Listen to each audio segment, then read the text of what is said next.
Hey everyone, get ready to join the adventure as we check out a poster from one of the masters, one of the greatest of all time. This is the treasure map style one sheet.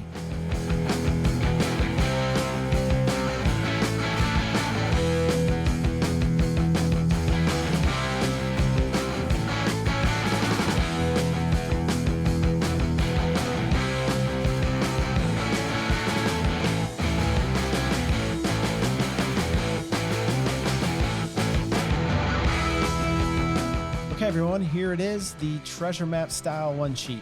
Let's take a look at the specs in this one. This is by artist John Alvin.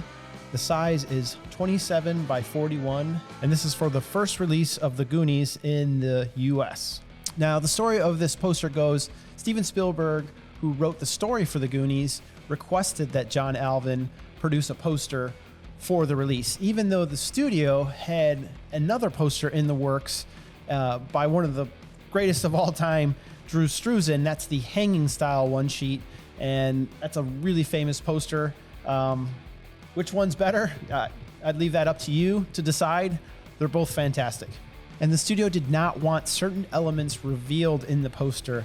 For instance, the pirate ship and the treasure that are in the movie couldn't be shown anywhere on the posters. So John Alvin had to get creative to come up with an image that would hook people into seeing the movie. And on a side note, the Japanese posters done by Noriyoshi Orai, they showed treasure and the pirate ship in the background. So these restrictions must have only been on the domestic release for the movie, I'm guessing. Could be wrong about that, but if you know, let me know down in the comments. And one of the first things you'll notice when you look at this poster is it has two halves to it, a light half and a dark half, and almost a diagonal line from the top right to the bottom left that separates the two halves. We can see the treasure map, the edge of the map has these angled block designs that reminds me of almost like a stitching pattern that goes all the way around the map. We can see that fantastic font for the Goonies with the skull topping the eye, which is centered at the bottom third of the poster. And this font for the Goonies was used on all the other posters as well. They kept this one thing consistent throughout the advertising campaigns, and it's really cool. Now, if you look closely, you'll see that the map itself is laid out in this numbered and lettered grid. We have these numbers on the left side, number 38 through 41. And on the top side, you can see letters A through G as you move across the map. All these letters and numbers have little bullseyes or circles next to them, making up the grid. So there are these locations marked out on the map that would have given you a little bit of foreshadowing as to what the characters were going to have to travel through on their adventure in this movie. We have the treacherous traps, secret caves, old lighthouse, hidden treasure, and sloth. There is this thick dotted line on the map that starts on the left side and snakes its way around over to the right side. And if you notice, it seems to start at the treacherous traps and ends somewhere over by the hidden treasure, but we don't see exactly where it ends. Almost as if John Alvin doesn't want to reveal the exact location of the treasure and spoil it for the viewer. In the top right-hand corner, you'll see this large compass rose. And a compass rose is a diagram displaying the orientation of the cardinal directions, north, east, south, and west. And we've all seen them on maps. This one doesn't have any north called out, actually spelled out on it, so we don't really know which direction is north on this map. But compass rose on here is super cool. And the map itself is all torn up and weathered with these splits in the paper right at the fold lines. And as someone who collects old posters that have been folded up and stored away for decades, when you do eventually bring them out and unfold them, these fold lines will be the first areas to deteriorate and fall apart. So I can tell you that this is perfectly illustrated here. Alvin captures it perfectly. You can also see the coastline throughout the map, and John Alvin illustrated the water with this cool wave pattern that repeats itself over and over. And you've even got all the little islands and rock outcroppings that make up that famous Astoria, Oregon coastline that you see in the movie.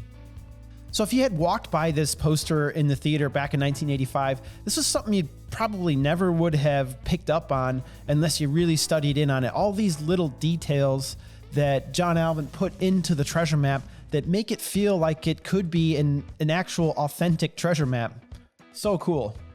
Now, John Alvin has done so many great posters for so many movies. No doubt you've seen a John Alvin poster, even if you didn't know it was by John Alvin. He's done posters for movies like E.T., The Lion King, Aliens, Batman. He's done just so many great ones, including what I believe is one of the top 5 greatest of all time, which is his Blade Runner one sheet. Sadly, John Alvin passed away in 2008, but I think his legacy will be that he'll go down as one of the greatest movie poster artists of all time. And that's just my opinion, but I think a lot of people would agree with me on that. He's worked on over 200 movie posters, and that really speaks to how much of a demand there was for him as an artist. So while the hanging style one sheet by Drew Struzan has a much longer tagline, this one has a very simple tagline right at the top: join the adventure. So originally this painting was done fully in the light.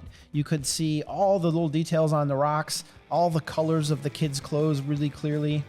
But after some decisions were made at the studio, it was decided to darken the poster to what you see here. So when we look at the kids in the center of the poster, they're all looking out into the distance at something that we can't see, with Brand at the highest location, pointing out, holding this large walking stick, firmly cementing him as a leader. Even though it could be argued that Mikey was indeed the one leading the party, that's up for debate. We can see Mouth holding hands with Steph, and both of them appear to be climbing up the rock while the others have taken their places already to have a look out. And again, we go back to those little details. If you look really closely, you can see the logos on Mouth's Nike shoes. You can see Brand's red headband, Chunk's Hawaiian shirt, and you can even see the American flag patch on Data's coat.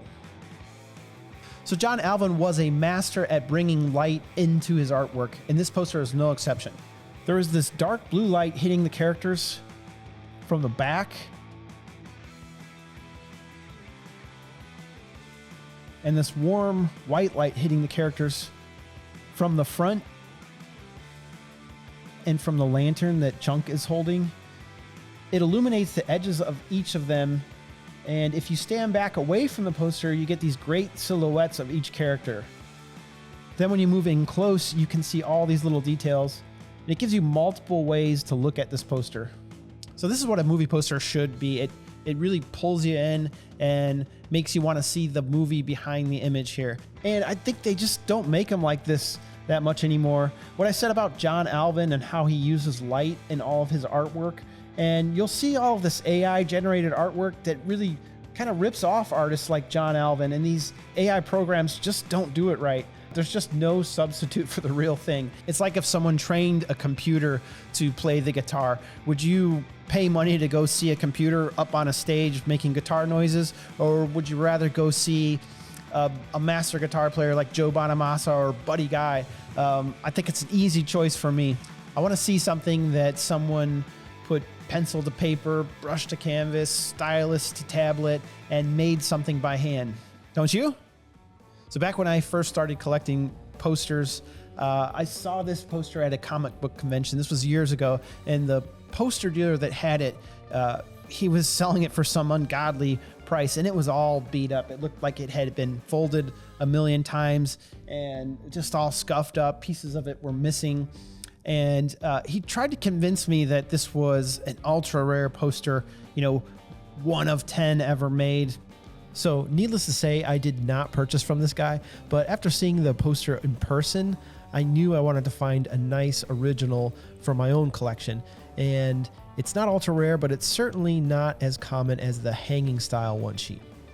I think a fair price for it, probably $400 to $800, depending on condition. For a nice rolled one, you'll pay a little bit more, but I wouldn't pay thousands for it because you can find it.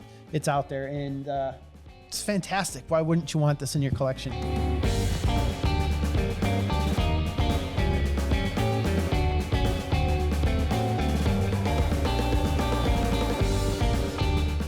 Okay, everyone, that does it for this episode. Thank you for watching. On the next episode, we're going to take a look at an original Tong D.